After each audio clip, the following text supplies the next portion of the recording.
Hello, this is Katrina from Unity of New Orleans. Welcome to our Sunday satsang. And satsang means to be in the company of truth. As usual, we will begin with our invocation written by Charles Fillmore. We are now in the presence of pure being and immersed in the Holy Spirit of life, love, and wisdom. We acknowledge thy presence and thy power, O blessed Spirit. In thy divine wisdom, now erase our mortal limitations, and from thy pure substance of love, bring into manifestation our world according to thy perfect law.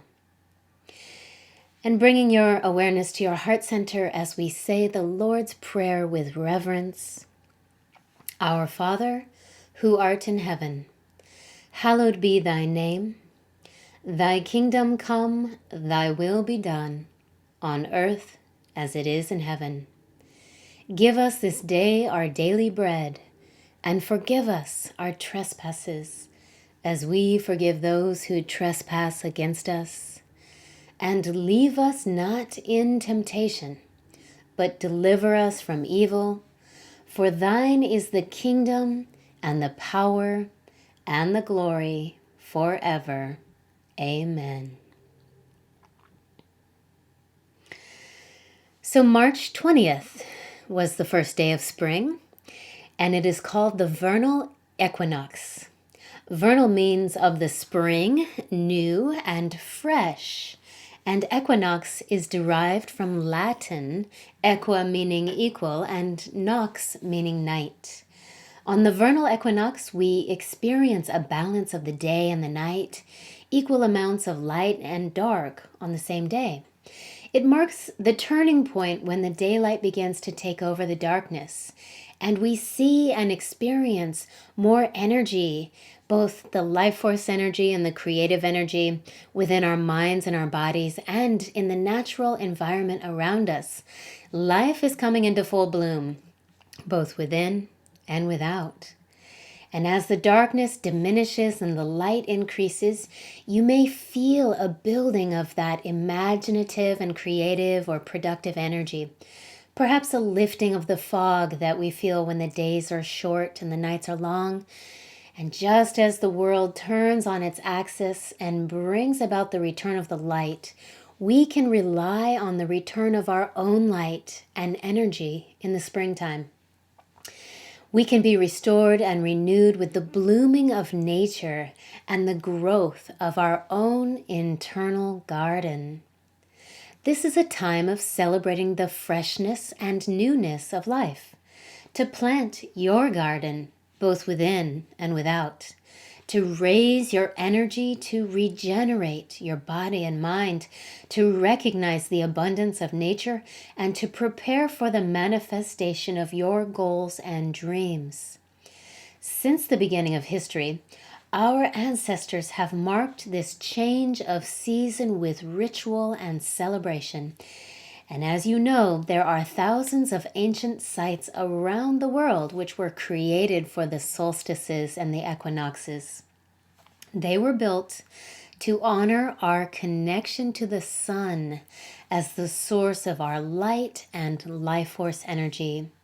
Spring equinox marks the beginning of a new birth, a new season, a new chapter, and a rising anew of resurrection in you.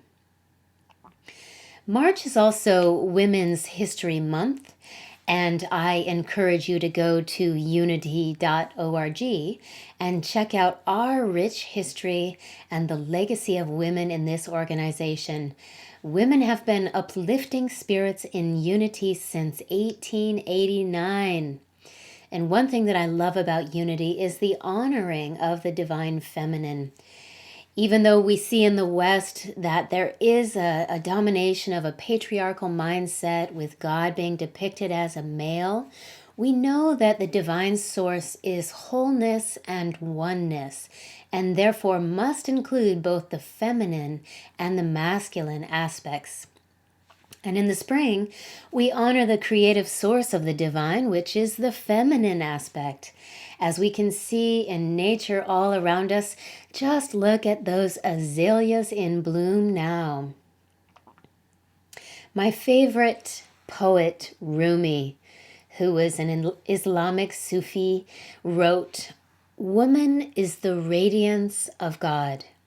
She is not your beloved.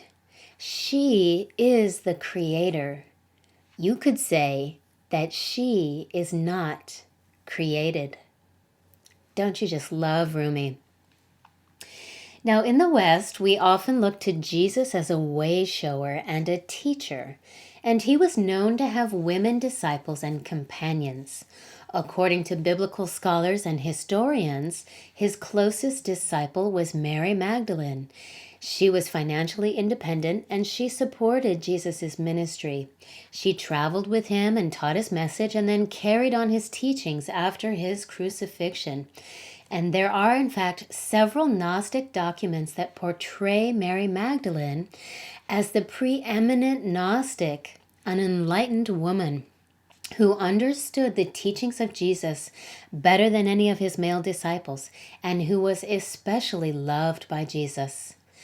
The Gospel of Mary, which was found in 1945 amongst the lost Gnostic Gospels in Nag Hammadi, Egypt, reveals a radical love that sits at the heart of Christianity. And of particular interest in her text is the Greek word nous, N-O-U-S.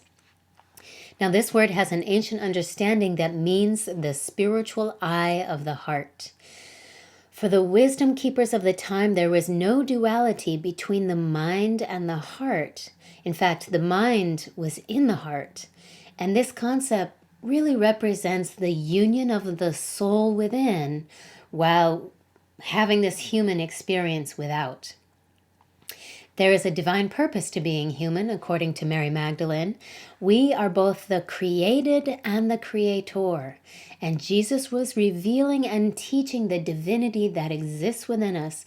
And we're here to discover this divinity. In fact, that's the whole point of being human. So let us remember to honor and celebrate the women who have been such an important part of all spiritual traditions on the planet, and know that these legends represent the divine qualities within each one of us.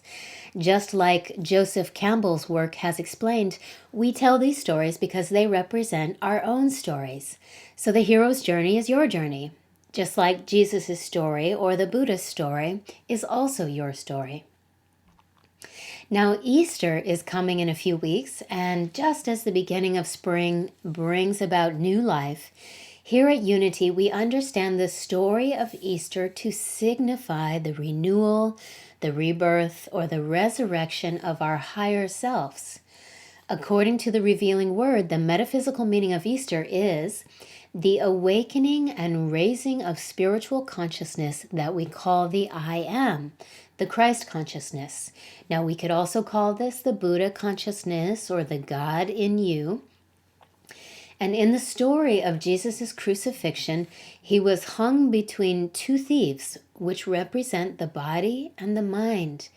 The Christ in you has been buried in the tomb of materiality.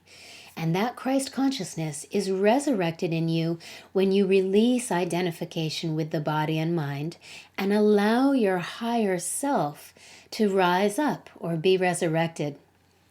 Now, when we look at the metaphysical definition of the resurrection, it is the restoring of the mind and body to their original or eternal state. And this is accomplished by the realization that God is spirit and that humans were created with the same divine power. Through a spiritual resurrection, we can realize a new heaven and a new earth. And in this hero's journey, Jesus represents the Christ consciousness rising up or resurrecting within each one of us. In John 11:25, Jesus said, "I am the resurrection and the life." He used these I am statements often to symbolize the God consciousness in each one of us. The I am or God consciousness in you is the path of being resurrected to a new life. So the rebirth or renewal of your higher self takes place every time you realize the indwelling presence, the I am. Now, in the story of his resurrection, Jesus appeared to Mary Magdalene first, and that is why she was called the Apostle of the Apostles. And remember that Mary represents the spiritual eye of the heart. The heart is the abode of spirit, where we find union with our divine selves.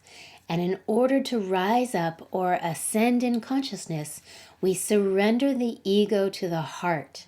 And that is why we bow, whether we prostrate ourselves on our knees or bow our heads to pray, or when I bring my hands to my heart and say, Namaste, I honor the divine within you. We surrender to the heart center to find union with the divine. Now, the Christian world is honoring the season of Lent at this time. And the word Lent comes from the Anglo-Saxon word for spring, which is derived from a verb meaning to lengthen. So Lent comes in the spring when the days become noticeably longer. This annual season of fasting, prayer, and penitence has been observed by the Western Church since the 1st century after Jesus. And this period of 40 days, plus there are 6 Sundays, are modeled after the example of Moses and Elijah, and also they commemorate the 40 days of fasting and prayer that Jesus spent in the wilderness. Now, the Bible and all spiritual texts are rich with symbology. And at Unity, we look for the spiritual significance of these stories, and we find value in the messages that these legends offer without emphasizing the dogma or the religious liturgy attached to them. So we're really not here to tell you what to think or believe, but rather to inspire you to find purpose and meaning on your spiritual journey. We're looking for that golden thread of truth that Ernest Holmes talked about that lie in all spiritual traditions, and we honor all paths that lead to God. So the number 40 represents completion. Now, as Mary Beth has reminded us, we are making a sacred covenant or a promise to rediscover our divine selves during this time of Lent. And she's been also reminding us for several weeks that this is a very important time for releasing and giving up whatever is not serving your higher good. And while many observers of Lent forego various habits and patterns like eating meat or drinking alcohol, the spiritual significance of this time is actually much deeper than that. Yes, we want to practice discipline in our lives because our health is very important, and the body is the temple that we definitely believe in honoring and caring for, but the lessons of Lent are truly more subtle and profound than the physical dimension. So let's look a little closer. Unity has an acronym for Lent that means let's eliminate negative thinking. And this is so meaningful because what we think and perceive about our lives shapes the experience that we have. Stress begins in the mind and affects the brain as well as the rest of the body. So your body responds to stress by releasing hormones that increase your heart and breathing rate and ready your muscles to respond, as in fight or flight. But if your stress response doesn't stop firing, these stress levels stay elevated far longer than is necessary for survival and can take a serious toll on your health. Chronic stress can cause a variety of symptoms like irritability or anxiety, depression or headaches, and even insomnia, not to mention the negative impacts on your health and overall well-being. Medical research estimates that as much as 90% of all illness and disease is stress-related. So Charles Fillmore strongly advocated the mastering of your thoughts, and thought is the very foundation of everything that manifests in your life. When we have dominion over our thoughts, we can attain mastery in our world. Essentially, you are what you think. And thinking of God as mind allows you to realize the power that you possess through your thoughts. By thought alone, we can access another state of consciousness, an intelligence, a higher power, and a knowing. So let's eliminate negative thinking for the sake of our well-being and our health. Lent is also a time for the dying of the old ways of being so that we can rise again as our divine selves. The dying or crucifixion process is not about denying ourselves things like chocolate or meat, but rather about liberation from whatever keeps you trapped or enslaved, like those negative thoughts or those old habits, beliefs, and patterns. And this can be anything that limits us, impacts our health and wellness, and keeps us bound to the lower vibrational mortal plane. Charles Fillmore said, "Lent is a season of spiritual growth, a time for progressive unfoldment. When we can blend and merge our mind with God mind, the way is open for the Lord to glorify us and to lift us into a higher, purer, more spiritual state.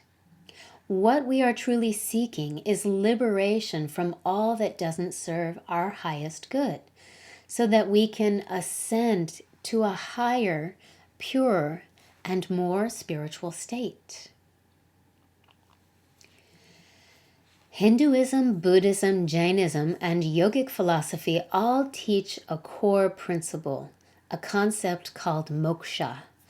Now, moksha translates from Sanskrit as liberation, freedom, and bliss. It is akin to the idea of salvation in Christian theology. Achieving moksha means detaching yourself from the materiality of existence so that you can achieve divine bliss.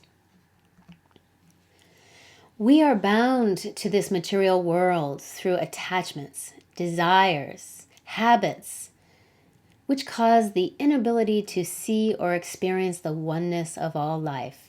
And this is viewed as the primary source of suffering.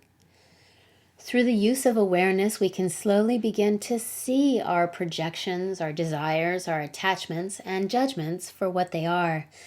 And once these limiting factors become conscious, we can choose to let them go.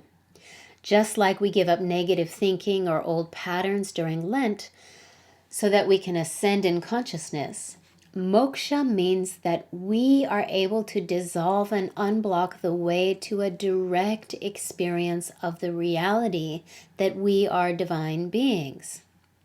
This is a state of no ego, where the identification of me dissolves and I am free from all desires, actions, and consequences. This freedom allows me and you to experience a total state of oneness or absorption with the divine. And this is how you can achieve liberation. Essential to the concept of moksha is the understanding of the Atman and the Brahman. The Brahman is the supreme being, the entirety of all there is in existence. God, spirit, the source, or the quantum field. Brahman is described as a universal principle, supreme existence, and the absolute reality. Now, the Atman is the spark of the Brahman that exists at the core of your being. So Atman is described as the soul, the inner self, or spirit. And Brahman and Atman are the exact same thing. And seeing them as separate is the core of the illusion of Maya. Moksha is achieved then when we can shed the veil of illusion or identification with the ego and the material realm, which is what we call Maya, and identify with the Atman or Brahman, the God without and the God within. This results in the understanding of our true reality, our inherent divinity.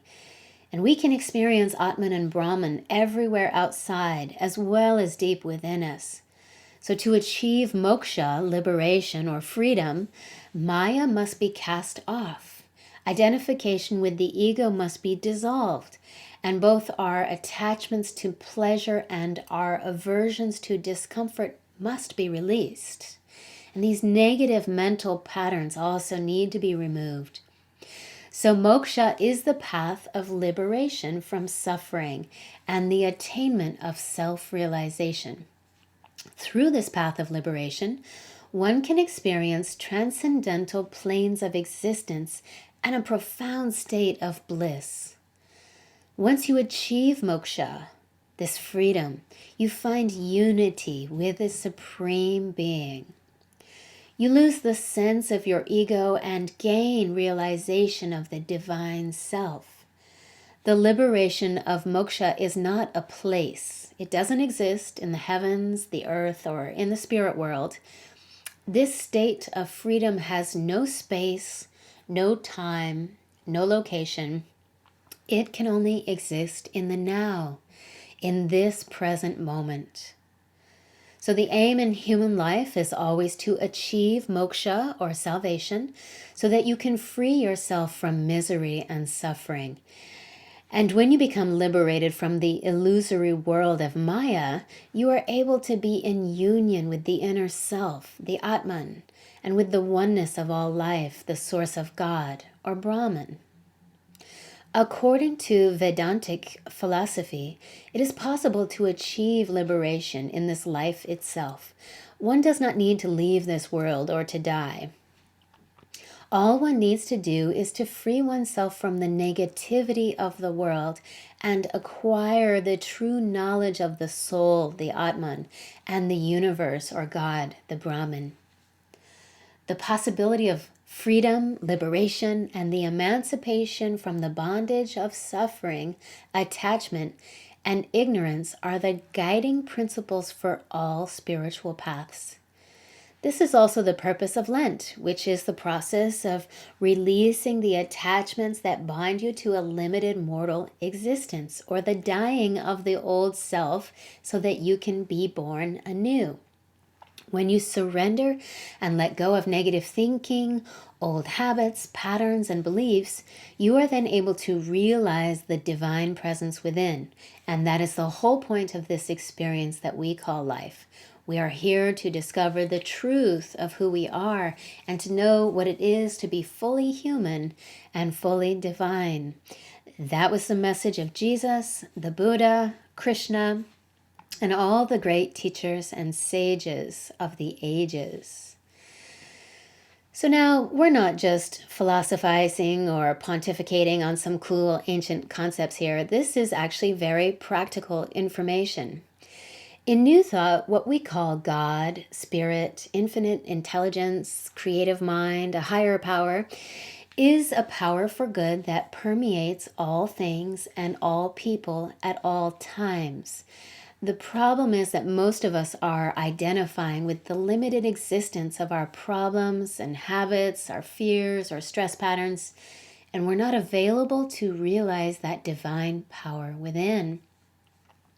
Ernest Holmes was a writer and teacher and founder of the New Thought organization called Religious Science, which is now called the Centers for Spiritual Living.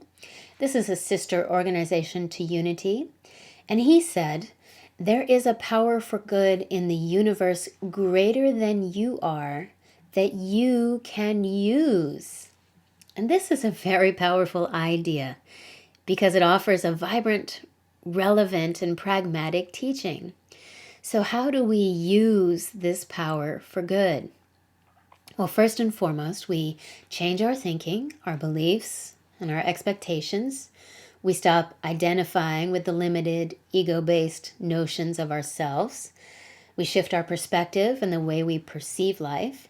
And we start recognizing our oneness with spirit and all of life.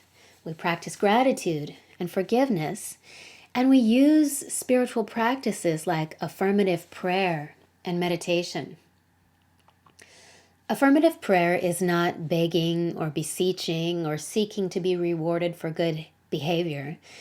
It is affirming that we are connected to the God source within, which enables a shift in our own consciousness, allowing us to access higher wisdom and intuitive guidance, as well as to assert our spiritual identity. The same goes for meditation. And when we do these practices, we open the portals of infinite possibilities. We tap into that quantum field of infinite possibilities. And this is how we can access those channels to receive guidance and inspiration. Here we attract and activate opportunities. People and circumstances manifest to help us achieve our goals, dreams, our purpose, and our higher good. Affirmative prayer is a conversation with the divine that affirms our divinity, while meditation is a time for listening to the divine, that higher power within. And we can use these tools whenever we need them. And we believe that daily practice is essential. The whole purpose of affirmative prayer and meditation is to facilitate a positive and dynamic shift in our own consciousness, to remove all doubt and fear, to release those old patterns and beliefs, and to establish a direct connection to a higher power and to your higher self. So during this Lenten season, we're not just focused on eliminating bad habits. We are actually seeking freedom from all those limitations that keep us small. And because of this liberation or this moksha, we clear away all that stands in the way of the experience that we can have of oneness with the divine. Now, Jesus demonstrated this for us in the upper room with his disciples. John 13, 1-3 says, "It was just before the Passover festival." Now, Passover begins this Saturday, March 27th. Jesus knew that the hour had come for him to leave this world and go to the Father. Now, here we understand that he had released the limitations of the mortal reality, and going to the Father represents the ascension of consciousness to the God source within him. It goes on to say, having loved his own who were in the world, he loved them till the end. So this means that we should love those who we can see are still bound by the worldly ways. And Jesus knew that the Father had put all the things under his power, and that he had come from God and was returning to God. By this we understand that Jesus knew of his divinity. He had come from God and was returning to God, just as we do every time we attune our consciousness to the Christ or the Buddha or the higher self. So let this teaching remind you of the deeper significance of the stories that we tell, and the nature of the springtime season, the meaning of Lent, which is a lead up to Easter, and the resurrection of the divine self within you.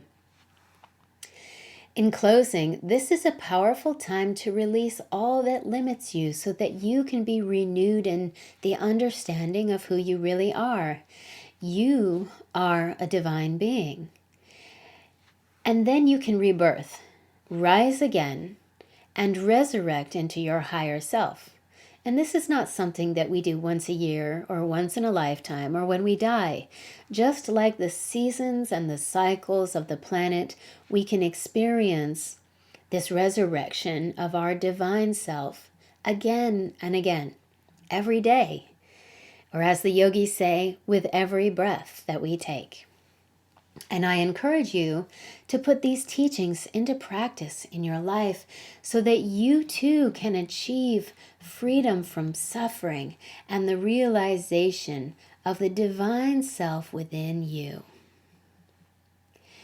Let it be so, and so it is. Amen.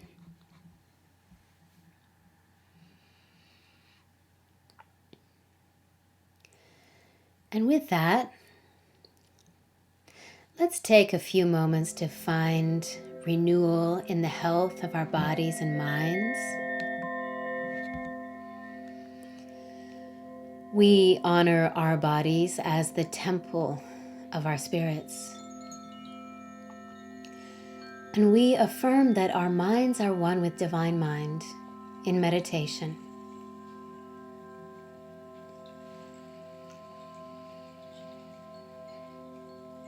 And if you would, gently close your eyes.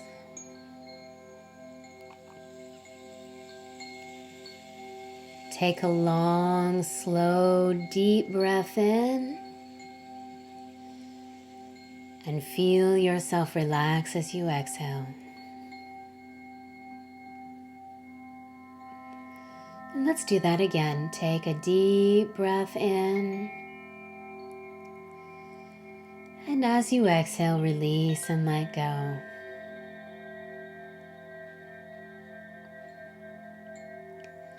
Allow your body to soften. Allow your mind to be still. And begin to melt into this moment. Become fully present and feel the presence as you bring your awareness to your heart center and allow your heart to open.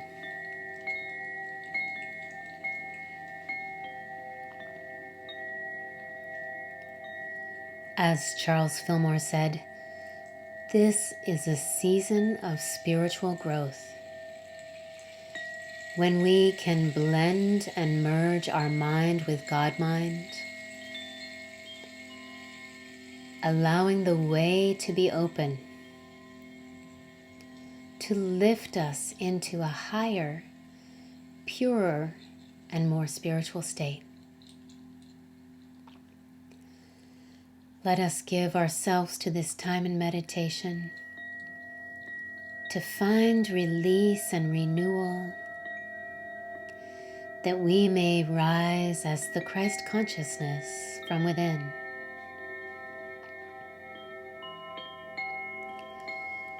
Allow these words to carry you into your inner sanctuary, where you are the pure essence of divinity.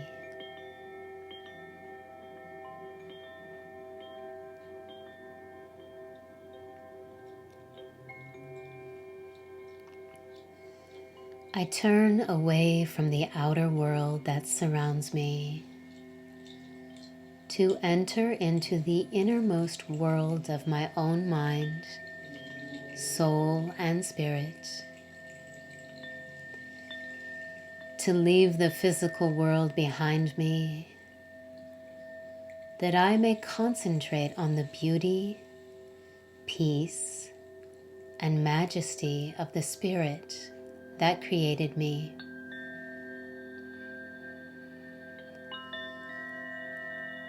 And so here within myself,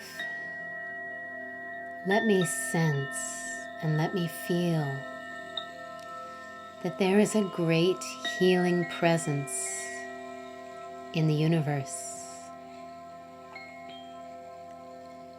That which created me can sustain me, and that which sustains me can likewise heal me. So with each and every breath that I breathe, I open my consciousness to the breath of spirit within me. And as I do, I find harmony with universal life and feel at one with all that is.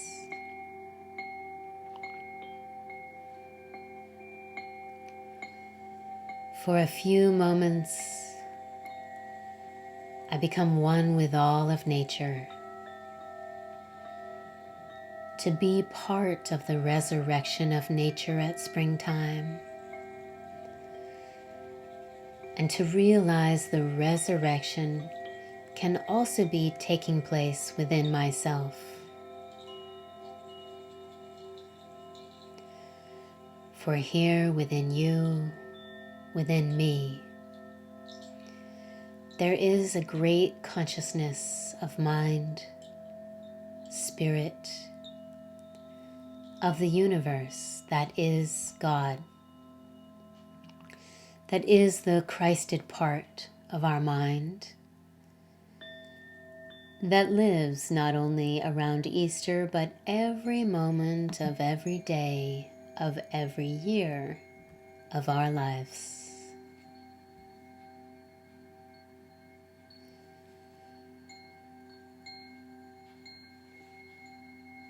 And if we open our consciousness to that consciousness within ourselves, then the very nature of that consciousness, which is perfection, flows through our bodies and minds, awakening all of the nerves, cells, and tissues to that perfect energy. This perfection which is within us renews our minds with peace and bliss. And I affirm that the very power that is all is working within me right now, within each cell of my body, healing, adjusting, and regulating every cell to be in harmony with all of nature and with all that is.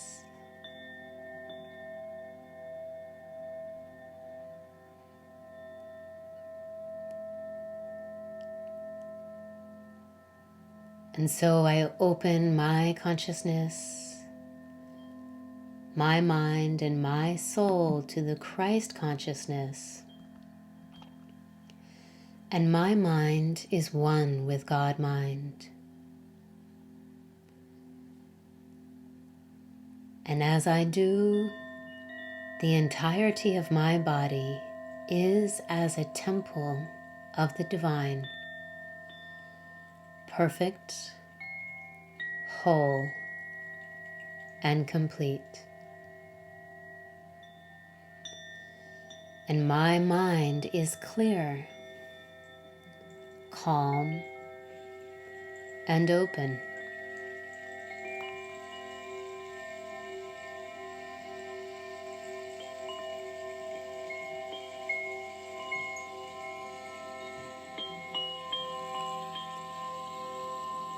Wherever there is any need for any type of healing in body or mind, that light that is divine within me localizes in that area to bring about healing, restoring every cell within me,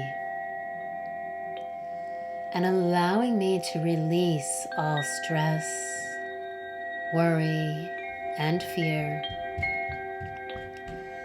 all sadness, loss, and pain,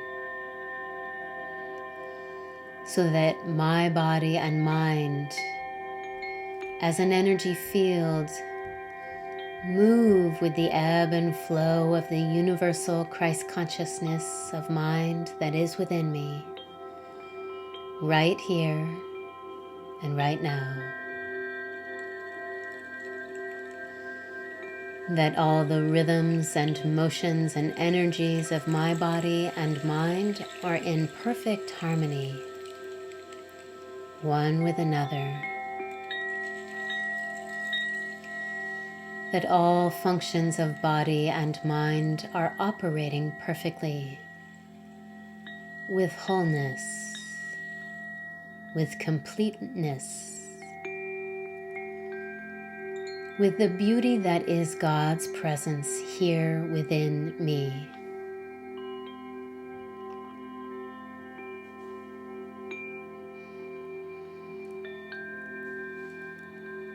Increasingly, I feel at peace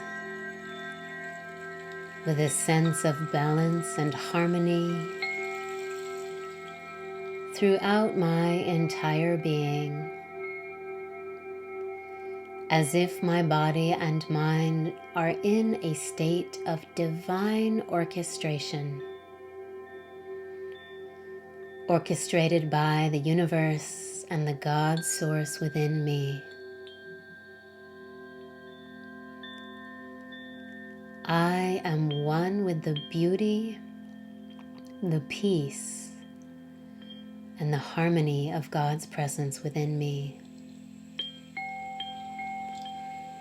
cleansing, purifying, and harmonizing all of the energy frequencies of my body and mind. I am at peace. I am whole. I am well.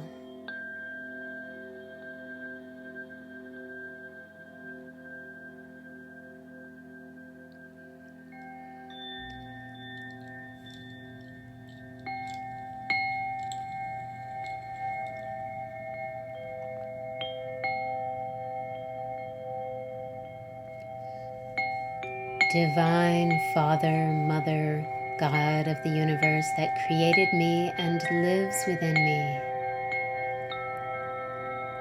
I rest in the harmony of the divine light within.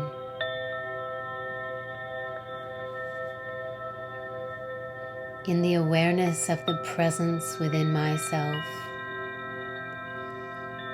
I give thanks for health and healing throughout my body and mind. I do this every day, whether it's Easter or any other day of the year. For I was meant to be perfect.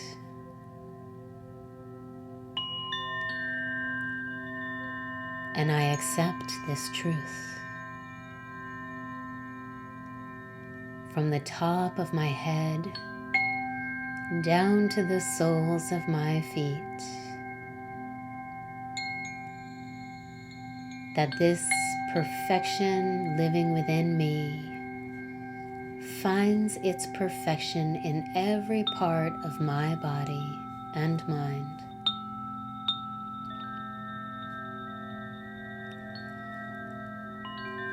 For this realization, today and every day of my life,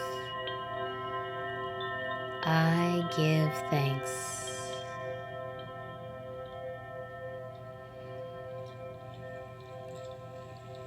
Let it be so, and so it is.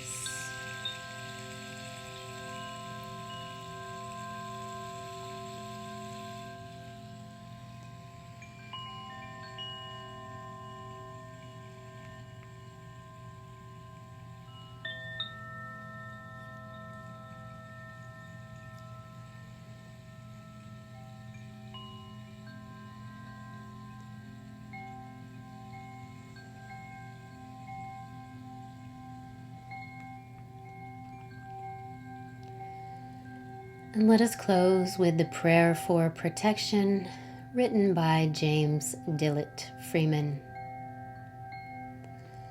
The light of God surrounds me. And now say, I am the light. The love of God enfolds me. I am the love. The power of God protects me. I am the power. The presence of God watches over me. I am the presence. Wherever I am, God is, and I am safe and secure, and all is well. The Lord watches between me and thee, while we are absent, one from the other, and helps us to know that we are one in spirit. And so it is. Blessed be. Namaste. Amen.